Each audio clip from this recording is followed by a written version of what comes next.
హెచ్సియులో విద్యార్థుల arrest అమానుషమన్నారు Kukatpally MLA Madhavaram Krishnarao.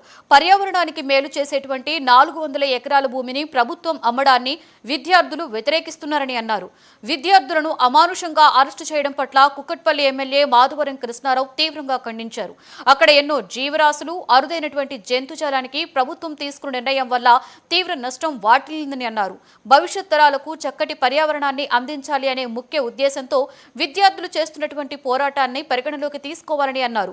ప్రభుత్వం పునరాలోచించుకోవాలి అని సూచించారు. ల్యాండ్స్ అమ్మేసి వీళ్ళు ఎంజాయ్ చేయాలని ప్రయత్నం చేస్తూ ఉన్నారు.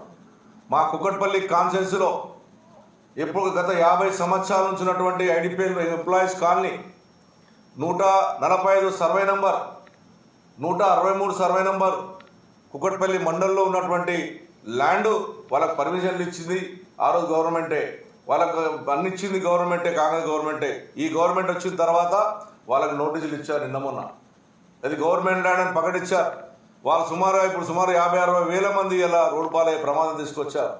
హౌసింగ్ బోర్డు ల్యాండ్ను మేము కాపాడితే, హౌసింగ్ బోర్డు ల్యాండ్ను మేము కాపాడి ఎన్నో కొట్లాడి ఏదైతే ల్యాండ్లని కాపాడి తెచ్చి మేము చేసి పెడితే దాని అమ్మనికి ప్రయత్నం చేస్తూ ఉన్నారు. హౌసింగ్ బోర్డు ల్యాండ్లో మలేషియా టౌన్షిప్ పక్కకు ఉన్నటువంటి ల్యాండ్ 25 ఎకరాల ల్యాండ్ ప్రైవేటుల ఆధీనంలో ఉంటే మా ముఖ్యమంత్రి ఆ రోజు ముఖ్యమంత్రి కేసీఆర్ పోరాడి సుప్రీంకోర్టుకి వెళ్ళి కొట్లాడి హౌసింగ్ బోర్డు ల్యాండ్ అని తీసుకొచ్చి ఈరోజు తెస్తే దాని అమ్మకాన్ని పెడతా ఉన్నారు.